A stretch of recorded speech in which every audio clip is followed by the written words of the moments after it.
Beer சொந்தங்களுக்கு வணக்கம். இன்னைக்கு நேர்காணல நம்மளோட எந்திருப்பவர் அரசியல் விமர்சகர் திரு தேவப்பிரியா அவர்கள். வணக்கம். வணக்கம். பரபரப்பா தேர்தல் முடிவடைஞ்சிருச்சு. இப்ப நம்ம பார்த்திருப்போம் எக்ஸிட் போல் எல்லாம் அந்த ஒரு எக்ஸைட்மெண்ட்ல இருக்காங்க. பட் சைட்ல மீண்டும் அந்த வழக்கு எக்ஸைட்மெண்ட் தொடர்ந்துகிட்டே இருக்கு. நம்ம செந்தில் பாலாஜி அவர்கள் வழக்குனால பதவியை இழந்து ஜெயில இருந்து வெளியில வந்து அவதிப்பட்டு இருக்க செந்தில் பாலாஜி அவர்கள் மீண்டும் ஒரு வழக்கு தலைவிதியா அமைஞ்சிருக்கு.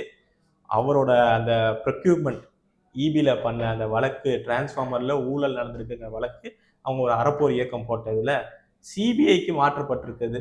அப்படி உத்தரவு பட்டிருக்காங்க மெட்ராஸ் ஹைகோர்ட். என்ன இதோட பின்னணி, என்ன ஆக போகிறார் செந்தில் பாலாஜி? இல்லை, சிபிஐக்கு போச்சுன்னா அவங்க திருப்பி எஃப்ஐஆர் போட்டு பண்ணணும். அதாவது இதை நம்ம 2-3 தடவை சொல்லியிருப்போம். இது டிரான்ஸ்ஃபார்மர் வாங்குறப்ப டெண்டர் போடுவாங்க. டெண்டர் போட்டால் சட்ட விதிகள் படி லோயஸ்ட் ஒன்றுக்கு ஆர்டர் கொடுக்கணும்.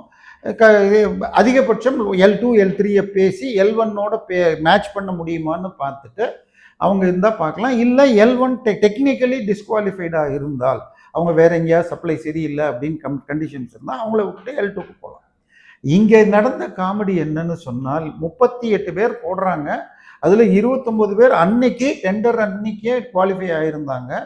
அதுக்கப்புறம் மீதி பேரும் டெக்னிக்கல் பிட்ல சக்சீட் ஆகிறாங்க. 38 பேருமே ஒரே ரேட்டு. அதாவது ஒரு சின்ன புரிதலுக்காக சொல்கிறேன், 45 kVA டிரான்ஸ்ஃபார்மர் உங்களுக்கு 7,38,050 ரூபா அப்படின்னு கோட் பண்ணுறாங்கன்னா, 38 கம்பெனியும் அதே ரேட்டு. பட் அடிப்படை விலை வித்தியாசமாக இருக்கும். ஒருத்தர் பேக்கிங் ஃபார்வர்டிங்னு போட்டிருப்பாங்க, ஒருத்தர் டெலிவரி சார்ஜ். ஆனால் கூட்டினா 38 கம்பெனியும் ஒரே ரேட். அதுக்கப்புறம் இவங்க மொத்தம் 600 டிரான்ஸ்ஃபார்மர் வாங்கணும்னா அந்த 30 கம்பெனிக்கு 20 டிரான்ஸ்ஃபார்மர்னு பிரித்து கொடுக்குறாங்க. அதுக்கு முன்னாடி என்ன பண்ணுறாங்க, அஜிஜோ 738 கோட் பண்ணிட்டாங்களே, நாங்கள் பேசிக்கிட்டு 680க்கு குறைச்சிட்டோம் அப்படின்றாங்க. பட் நீங்கள் சொன்ன மாதிரி அறப்போர் ஜெயராமன் அவர்கள் இதை எடுத்து முழுமையாக ரிசர்ச் பண்ணி பார்த்தா இந்த 45 kVA டிரான்ஸ்ஃபார்மருக்கு சந்தையில் என்ன விலை, இதை இந்தியாவிற்கு தமிழ்நாட்டுக்கு வெளியிலையும் இதே மாதிரி எல்லா இபியும் வாங்குமே அப்படின்னு பார்த்தா, இவர்கள் எந்த மாதத்தில் ஆர்டர் போட்டாங்களோ அதே மாதம் ராஜஸ்தான்ல ஒரு 15 நாள் முன்னாடி போட்டிருக்காங்க 3,80,000 ரூபாய்க்கு. இவங்க ஆதியா அவங்க போட்டது 380, இங்க கோட் பண்ணது 730, வாங்கினது 680. இதையெல்லாம் கொடுத்தா இவங்க என்ன சொல்லிட்டாங்க, அதுல ஊழலே நடக்கவில்லை அப்படின்னு ஸ்டாலின் தலைமையில் உள்ள போலீஸ் துறை சொல்லிடுச்சு. ஸோ இவர் இத்தனை ஆதாரத்தை எடுத்து போட்ட உடனே இன்னைக்கு சிபிஐக்கு கொடுத்துருக்காங்க. நீங்கள் இன்னொரு செய்தியை பார்த்தீங்களான்னு தெரியாது. நேற்றைய தினம் திரு ஸ்டாலின் அவர்கள் கொடைக்கானலில் அவர் ஃபோட்டோஷூட்லாம் விட்டுருங்க, அதை சைக்கிளில் போனார், 2 பேர் தூக்கி உட்கார வச்சதெல்லாம் விட்டுருவோம். அதுக்கப்புறம் 2 அமைச்சர்களை, திண்டுக்கல் ஐ பெரியசாமி மற்றும் இன்னொரு சக்கரபாணி, அவங்களையும் கூப்பிட்டு அழைச்சி பேசியிருக்கார். சக்கரபாணியை நீங்கள் பார்த்தீங்கன்னா இதே மாதிரி இது டிஎன்பிஎஸ்சிக்கு லாரி கான்ட்ராக்ட்ல ஒரு 960 கோடி ஊழல் வழக்கும் இதே நிலைமையில ஆதாரத்தோடு அறப்போர் வழக்கு இருக்கிறது. ஸோ நேற்றைக்கு அவங்கள சந்திச்சவங்க இன்னைக்கு திரும்பி வர்றேன்ட்டாங்க. எதுக்குன்னு பார்த்தா, ஒரு பக்கம் விஜய் ரிசல்ட் வருது, வராங்க. எலெக்ஷன் ரிசல்ட் 4ஆம் தேதி தாங்க வரும். இன்னைக்கு வர்றது எக்ஸிட் போல். எக்ஸிட் போல்ங்கிறது ரொம்ப ரொம்ப ரொம்ப நம்பிக்கை குறைவான விஷயம். ட்ரெண்டை தான் காட்டுமே தவிர, உதாரணமாக 2024 மோடி அவர்கள் 400க்கு மேல் 400 கி பாஸ்ன்னு அவர் சொன்னதை வச்சுக்கிட்டு எக்ஸிட் போல் எல்லாம் 350க்கு மேலே கொடுத்தது, வாங்கினது 290. சமீபத்தில் நடந்த மகாராஷ்டிரா போல்ல கூட எல்லாரும் பிஜேபி மெஜாரிட்டின்னு சொன்னாங்களே தவிர யாருமே அந்த கூட்டணி 50க்கு கீழே போகும், பிரதான எதிர்கட்சி வராதுன்னு சொல்லலை. ஜேவிசி மட்டும் அதை ஒட்டி போகலாம் அப்படின்னு ஒரு இஃப் தான் போட்டார். ஸோ தெளிவாலாம் காட்டாது. ஆனால் நேற்று காலையில் பார்த்தீங்கன்னா அவருக்கு இருக்கிற கோர்ட்டு வழக்கெல்லாம் இருக்குன்னு ஜோசப் விஜய் அவர்கள் சத்ரு சம்ஹார யாகம் பண்ணிட்டு அதன் பிறகு இன்னைக்கு ஷீரடிக்கு போறாரு. உள்ளுக்குள்ள நுழையிறப்ப ஜோசப் விஜய்க்கு நான் நன்றியே சொல்றேங்க. அதாவது நீங்கள் தமிழராக வாழாமல் அந்நிய மதம் மாறி இருந்தால் பெரிய கோவில்களில் ரிஜிஸ்டர் வச்சிருப்பாங்க. எனக்கு திருப்பதி பாலாஜி அவர்கள் உலகை படைத்த கடவுள், அவர் அனுகிரகம் வேண்டும் என தரிசிக்க வருகிறேன்னு கையெழுத்து போட்டாதான் திருப்பதியில அந்நிய மதத்தினர் போக முடியும். அதே மாதிரி திருச்செந்தூர்ல இருக்கு. இன்னொன்னு எனக்கு நல்லா ஞாபகம் இருக்கிறது, சோம்நாத் கோயில்ல திரு ராகுல் காந்தி சார்பாக அவரோடு வந்தவர் ராகுல் காந்தி இந்து அல்ல என்று கையெழுத்து போட்டாங்க.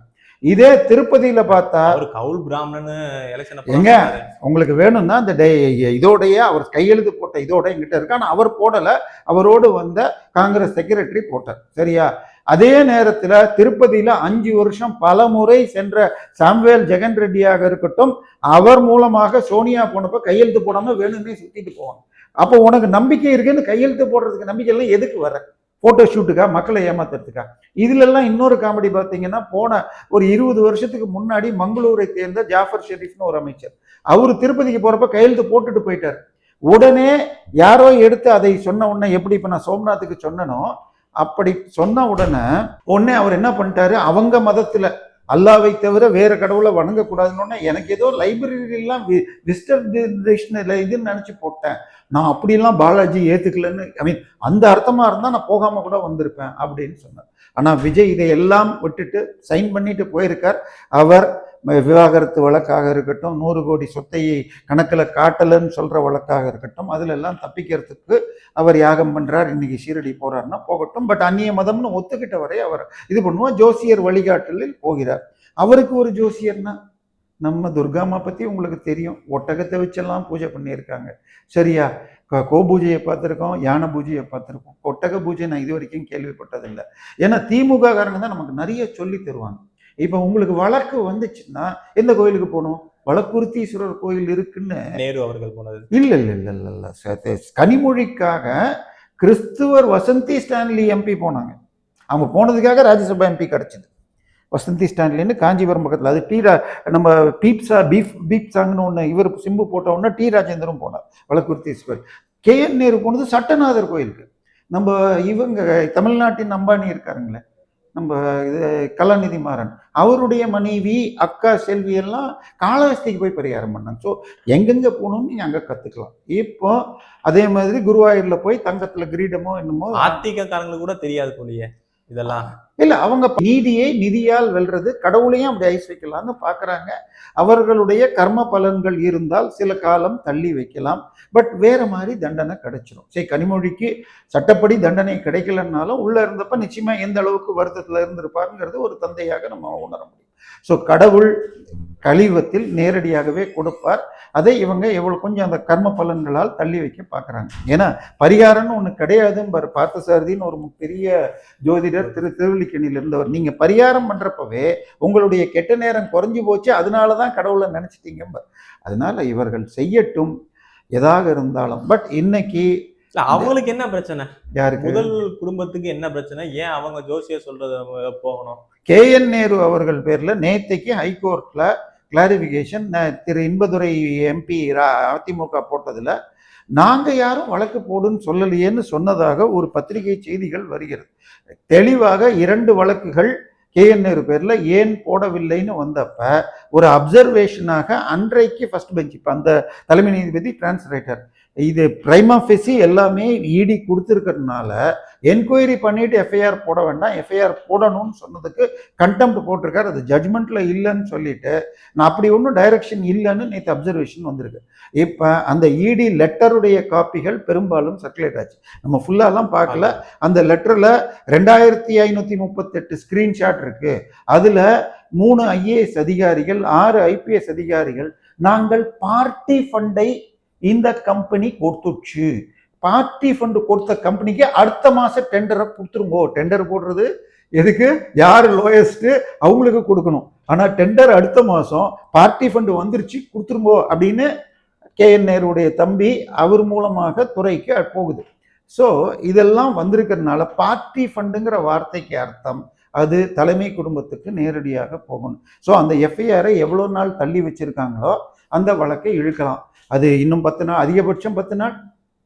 இப்போ இது மாதிரி CBI கொடுத்தா என்ன பண்ணுவீங்க? இன்னைக்கு செந்தில் பாலாஜி வழக்கு மாதிரி, சரி மாநில அரசு மேல் நம்பிக்கை இல்லை, KN நேரு வழக்கை CBIக்கு அனுப்புறேன்னு சொன்னா என்ன பண்ணுவீங்க? ஸோ வழக்குகள் இருக்கா? இல்லை, இப்போ சப்போஸ் இதே மத்திய விசாரணைனாலதான் அவருக்கு வந்து பதவியே பறி போனது செந்தில் பாலாஜி அவர்களுக்கு. அப்போ நம்ம பார்த்துருப்போம், தியாகிங்கிற மாதிரிலாம் வந்து முதல்வர் ஸ்டாலின் அவர்கள் வந்து பேசினாரு. இப்போ CBIக்கு பேருக்கு. ஸோ சப்போஸ் DMK ஆட்சிக்கு வந்தா இந்த விசாரணை ஒழுங்கா நடைபெறுமா? இதே மாதிரி போக்குவரத்து ஊழல் இதே ஸ்டாலின் அவர்கள் சொல்லிதான் இன்னி வரையும் அந்த இடி வந்து ஆதாரம் கொடுக்கலன்னு கோர்ட்ல சொல்லிக்கிட்டே இருக்காங்க. இந்த வழக்கு எப்படி போகும்? இல்ல இதுல என்னன்னா, இன்னைக்கு சிபிஐ கொடுத்ததை எதிர்த்து மீண்டும் திமுக தன்னுடைய கல்லாப்பெட்டியை திறந்துவிட்டு ஒரு நாளைக்கு ரொம்ப ரொம்ப குறைந்த அமௌண்ட் வாங்கிட்டு 25 50 லட்ச ரூபா 1/4 மணி நேரம் பேசுறதுக்கு வாங்கக்கூடிய வழக்கறிஞர்கள் கபில் சிபல் இவங்களை போனவங்கெல்லாம் வச்சுக்கிட்டு இதை இன்னும் 2 மாசம் இழுக்கலாம், அதிகபட்சம் 3-4 மாசம். பட் வழக்கு கண்டிப்பா வரும். இது மாத்திரம் இல்ல, இபியில டெண்டர் ஒன்று போட்டார் செந்தில் பாலாஜி. டெண்டருடைய கண்டிஷன், அதாவது ஏற்கனவே போன அதிமுக ஆட்சியில 3000 கோடிக்கு மலேசியாவிலேருந்து ஏற்றி விட்டுருக்காங்க கறி. ஏத்துறப்ப அது 4600 கிலோ கேலரிஸ்னு போட்டு வந்து சர்டிஃபிகேட் அங்கே கொடுத்துருக்காங்க. அதே கப்பல் இங்கே வந்து இறங்கியிருக்கு. இங்கே வேற ஒரு சர்டிஃபிகேட் 6000 கிலோ கேலரின்னு வந்திருக்கு. அதில் கிட்டத்தட்ட 3000 கோடி அசல் மதிப்பை விட அதிகமாக பில்லிங் பண்ணி இதெல்லாம் பண்ணது போன ஆட்சி. ஆனால் எஃப்ஐஆர் போடாமல் வச்சிருக்காங்க. இதுவும் அறப்போர் ஜெயராமன் வழக்கு இருக்கிறது. அடுத்தது இந்த பீரியட்ல என்ன பண்ணியிருக்காங்க, 6000 கிலோ கேலரி அங்கேருந்து இந்தோனேஷியாவிலேருந்து கொண்டு வர முடியாது. அதனால அங்கே ஒரு குறிப்பிட்ட நிறுவனம் வச்சிருக்கிற 4800 எனக்கு ஞாபகம் இல்லை அப்படின்னு டெண்டரையே மாற்றிட்டாங்க. அதை எதிர்த்து L2ஆக வரக்கூடிய கம்பெனி கேஸ் போட்டாங்க. ஸோ இந்த மாதிரி பல வழக்குகள் செந்தில் பாலாஜி இந்த ஆட்சியில் வந்ததுன்னா நேரடியாக நம்பர் 1 அவர் இருப்பார், நம்பர் 2 முதலமைச்சரோ அல்லது சூப்பர் முதலமைச்சரோ வரக்கூடும் சீக்கிரத்தில். சார் அதானி அவர்கள் ஒரு ஸ்பெஷல் ஃப்ளைட் எடுத்துக்கிட்டு சார்ட்டர்ட் ஃப்ளைட் எடுத்துகிட்டு சென்னைக்கு வந்து இறங்கினார். அதில் 4 பேர் இருந்தாங்களாம். ஒன்று திரு கௌதம் அதானி, அவருடைய மகன், அவருடைய தம்பி, இன்னொரு தம்பி இது ஒரு ஜிஎம் ஒருத்தர். 3 பேர் குடும்பம், ஒருவர் எக்ஸிக்யூட்டிவ். 4 பேர் வந்து ஏர்போர்ட்டில் இறங்கி ஒரு காரை எடுத்துக்கொண்டு நேரடியாக சித்தரஞ்சன் சாலைக்கு வந்தார்கள். சித்தரஞ்சன் சாலையில் இருந்து ஒரு மணி நேரம் இருந்து விட்டு ஈசிஆருக்கு இன்னொரு பங்களாக்கு போய் ஒரு 4 மணி நேரம் உணவருந்தி விட்டு சென்றார்கள். சட்டசபையில் முதலமைச்சர் நான் அவர்களை, இது டைம்ஸ் ஆஃப் இந்தியாவில் வந்த செய்தி, நான் அவர்களை சந்திக்கவில்லைங்கிறாரு. ஆனால் சித்தரஞ்சன் சாலையிலும் அந்த ஈசிஆரில் வசிக்கும் சூப்பர் முதலமைச்சர் இருந்திருக்கிறார். ஸோ அப்போ அதானி யாரை சந்தித்தார்? ஸோ அதனால இது எல்லார் வரைக்கும் நீள முடியும். ஜெயிச்சாலும் செந்தில் பாலாஜி அவர்களுக்கு சிக்கல் தானா? செந்தில் 5 வருடமாவது அவர் பதவியை இல்ல, அது மாத்திரம் இல்ல, தமிழக முதலமைச்சர் துறை அவர் கீழே இருக்கிறது தான் சட்டத்துறையும் வரும், உள்துறை அவர்கிட்ட தான் இருக்கு, போலீஸ் வருது. 2006-11 காலகட்டத்தில் திண்டுக்கல் ஐ பெரியசாமி அவர்கள் வீட்டு வசதித்துறை அமைச்சராக ஹவுசிங் போர்டு பிளாட் எல்லாம் அலாட் பண்ண நடந்த ஊழலில் பல்வேறு விதமாக சரியான ஆதாரங்கள் கொடுக்காம அவரை விடுவிச்சதுல எஃப்ஐஆரை க்ளோஸ் பண்ணிட்டேன்னு இனிமே இடி விசாரிக்க கூடாதுன்னு நேற்று ஹைகோர்ட் சொல்லியிருக்கு. அதுவும் மீண்டும் நோடப்படும். சார் ஆனந்த் வெங்கடேஷை பத்தி சுப்ரீம் கோர்ட் என்ன சார் சொல்லுச்சு? கடவுள் கொடுத்த இது போன்ற நீதிபதியை கடவுள். ஆனா அந்த 3 கேஸ் 5-6 பேருக்கு போட்டாங்க. தங்கம் தென்னரசு, KKSSR ராமச்சந்திரன், பொன்முடி, OPS, அப்பொழுது அதிமுகவில் இருந்த OPS, வளர்மதியோ, இன்னும் யாரோ ஒரு 5-6 பேர்ல போட்டாங்க. ஒருத்தர் பேர்ல கூட ப்ரொசீட் ஆகலையே சார். நீதிபதி ஸ்டே கொடுத்தா 3 மாசம் தான் இருக்கணும். அவங்க அந்த 3 மாசத்துக்குள்ள அந்த வழக்கை முடிக்கணும். அதை விட்டுட்டு இந்த ஸ்டே ஒரு 50 லட்சம் ரூபா 1 கோடி ரூபாய் வாங்குற வக்கீலை வச்சுக்கிட்டு ஸ்டே வாங்கிட்டு 3 வருஷமா பொன்முடி அவர்கள் அந்த வழக்கை முடிக்கல. அந்த தீர்ப்பு நின்று இருந்தால் 3 வருஷம் அவர் ஜெயிலில் இருந்துட்டு அதுக்கு அடுத்த 6 வருஷம் எலெக்ஷன்ல நிற்க முடியாது. But even sentencing has been stayed, judgment sentencing is stayed. இது என்ன கணக்கு? எதுக்காக இப்படி காலமா நீ கவர்னர் கையெழுத்து போட்ட பில்லு போடலன்னாலும் 3 மாசத்துலன்னு சொன்னது ஒரு நீதிபதி கொடுத்ததுக்கு மாதிரி என்ன வருஷ கணக்கில் எழுப்பீங்களா? ஸோ இது எல்லாமே மாறும். இதுல இருந்து தப்பிக்கணும்னால் ஒரு பக்கம் நல்ல வழக்கறிஞர்களை பிடிக்கணும். நம்ம கவர்மெண்ட் காசை எடுத்து 5 ஸ்டார் 7 ஸ்டார் ஹோட்டல்ல எல்லா வழக்கறிஞர்களையும் வச்சு பார்ட்டி கொடுத்தாங்க. சரியா? திருப்பி வில்சன்னு, அதுக்கப்புறம் இது நீங்க சொல்ற மாதிரி வழக்கு ஓகே, ஒரு புறம் அவங்க ஆன்மீக ரீதியா ஒன்று ட்ரை பண்றாங்க. இதே இப்ப தற்சமயம் வந்து முதல்வர் ஸ்டாலின் அவர்கள் வந்து ஆட்சி அமைக்கிறப்ப, நம்ம ஆட்சி அமைச்ச அப்புறம் யார் யார், குறிப்பா ஒரு பேர்லாம் சொன்னார், வேலுமணி அவர்கள், தங்கமணி அவர்கள், எல்லாரும் சிறைக்கு செல்வாங்க, ஊழல் பட்டியலை தட்டி தூக்குறோம்னாங்க. ஒரு நடவடிக்கை எடுக்கல. ஐயா. இல்ல 1000 இடத்தில் ரெய்டு பண்ணாங்க. எவ்வளவு இடம்? 1000 இடத்துல. டிவிஎஸ்சி ஒரு 15 அமைச்சர்கள் பேர்ல 1000 இடத்துல ரெய்டு பண்ணாங்க. 3 அமைச்சர்கள் பேர்ல தான் எஃப்ஐஆர் போடப்பட்டது. ஒன்று திரு சி விஜயபாஸ்கர், புதுக்கோட்டை விராலிமலையம் MLA, 2வது சேவூர் ராமச்சந்திரன், 3வது இன்னும் யாரோ ஒருத்தர். இந்த 3ல விராலிமலை சி விஜயபாஸ்கர் பேர்ல இருக்கிற எஃப்ஐஆரை க்ளோஸ் பண்ணிட்டாங்க. ஏன்னா அந்த எஃப்ஐஆர் கனெக்டட் யாருன்னு சொன்னா வேல்ஸ் பல்கலைக்கழகம். அந்த பல்கலைக்கழகத்தின் ஓனர் மனைவி பேர்ல இருக்கிற கம்பெனி ஜி ஸ்கொயருக்கு நேரடியாக டெண்டர் போட அங்கே சூப்பர் முதலமைச்சர் வருகிறார்னு அந்த இதை க்ளோஸ் பண்ணிட்டாங்க. சேவூர் ராமச்சந்திரன் வழக்கில் எடுத்தீங்கன்னா அவர் இது மகன் நடத்துகிற பிரைவேட் லிமிடெடையும் அவருடைய சொத்து குவிப்பு வழக்கில் சேர்த்திருக்காங்க. அந்த மகன் நடத்துகிற ட்ரஸ்டுடைய பள்ளிக்கூடம் சிபிஎஸ்இ ஸ்கூலையும் சேர்த்திருக்காங்க. அப்படி சேர்த்தா சன்ஷைன் பள்ளி வராதா? திரு இது ஒவ்வொரு அமைச்சரையும் சேர்த்தா எங்க போய் நிற்கும்? ஐ மீன் நான் எலெக்ஷன் இது நம்ம பேசியிருப்போம். துரைமுருகன் அவர்கள் அந்த ஒரு ஃபேக்ட்ரி எடுத்தா மனைவி பேர்ல இருக்கிற ஃபேக்டரியை பில்டிங் மாத்திரம் அவர் காட்டியிருக்கிறது 40 கோடி ரூபாயை 1.25 கோடி காட்டியிருக்கார். சார், வழக்குகள் ஒழுங்காக நடந்தால் நான் மீண்டும் அஸ்வினி உபாத்யாயை அடுத்த 3 நாள்ல கான்டாக்ட் பண்றதுக்கு இருக்கேன். ஸோ அவரை கான்டாக்ட் பண்ணி இவற்றை என்ன நிலைக்கு கொண்டு போகலாம். அதாவது ஒரு ஸ்டே வாங்கிட்டா நீங்க திரு பர்திவாலா மற்றும் மகாதேவன் பெஞ்சு பிரசிடென்ட் கூட 3 பில்ல 90 நாள்ல கொடுக்கணும்னப்ப எப்படிங்க ஸ்டேயை வச்சுக்கிட்டு 3 வருஷம் ஓட்டுறாங்க? ராகுல் காந்தி இது போன 24 தேர்தலுக்கு முன்னால் எம்பி எனக்கு தகுதி நீக்கம் ஸ்டே வாங்கினவர் இந்த முடிஞ்ச 2 வருஷம் வரப்போ 2 வருஷம் ஆயிடுச்சு. இப்போ 3 வருஷமாக ஒரு வழக்கு ஏன் விசாரணையே பண்ணல? அப்புறம் எம்பி எம்எல்ஏ பேர்ல கிரிமினல் வழக்க விசாரிக்காம ஸ்டேலியே இருக்குன்னா இது யாருக்காக? இது ஜூரிஸ்டிக்கல் இதுவே இல்லை. எனவே இதுல இருந்து தப்பிக்கிறதுக்கு தான் கால இறுதியான கேள்வியா, அதிமுக சப்போஸ் ஆட்சி அமைஞ்சிருச்சு அப்படின்னா இவங்க இந்த மாதிரி வழக்குகளை நடவடிக்கை எடுப்பாங்களா? இல்ல அரசியல் ரீதியா எப்படி திமுக பேருக்கு பண்ணிட்டு ஒன்றும் நடக்கலையோ அதே மாதிரிதான் நடக்குமா? இரண்டுக்கும் நடுவுல இருக்கும். ஒரு சில வழக்குகள் பெரிது பண்ணப்படும். யார் அந்த சார் என்று கண்டுபிடிக்கப்பட்டு அவரை கம்பி எண்ண வைப்பேன். அந்த கைதியான இல்ல அங்கதான் வரேன். அது பேசினார் இபிஎஸ் சைதாப்பேட்டையிலேயே பேசினார், அந்த தொகுதியிலேயே பேசினார். உடனே அடுத்த 2வது நாள் சாயந்தரம் 6 மணிக்கு மேல கண்ணை கட்டிட்டு அவர் மிக மோசமாக தாக்கப்பட்டு ஸ்டான்லி ஹாஸ்பிட்டல் சேர்த்து ஒரே நாள்ல திருப்பி வர என்னுடைய நண்பர் திரு ஏர்போர்ட் மூர்த்தி அவர்கள் பல கம்ப்ளைண்ட் கொடுத்திருக்காரு. ஸோ அவரை எலிமினேட் பண்றாங்களா, அவர் வாயை தரக்கூடாதுன்னு மிரட்டுறாங்களா, இல்ல ஒரு வழக்குல போன ஆட்சியில ஒருத்தர் கரண்ட் கம்பியை கடிச்சிட்டாருன்னு சொன்னாங்க சிறையில, அந்த மாதிரி எல்லாம் ஏதாவது பண்றாங்களான்னு பயமாக இருக்கிறது. அதை தாண்டி பூத் கேப்சரிங் மாதிரி துறைமுகத்தில் திரு சேகர் பாபுவும் பாபநாசத்துல தாவைக்கா வேட்பாளரை அடிச்செல்லாம் பண்ணியிருக்காங்க. ஸோ தோல்வி பயம் திமுகவை தொடர்கிறது. வழக்கு பயத்தால் மேடம் அவர்களும் சூப்பர் முதலமைச்சரும் கோவிலாக செல்வார்கள் என்பது அறிகுறி தெரிய ஆரம்பிச்சிட்டு முந்தா நேற்றுக்கே இவர் விஜய் அவர்கள் திருச்செந்தூர் போன நேரம் இவர் திருப்பரங்குன்றம் போனார் சேகர் பாபு. ஸோ வேலைகள் ஆரம்பித்து விட்டது. ஆமாம், நேரம் உங்க நேரத்தை நம்ம தளத்தை வந்து பயந்தமைக்கு ரொம்ப நன்றி. நல்லதே நடக்கும். வாழ்க வளமுடன்.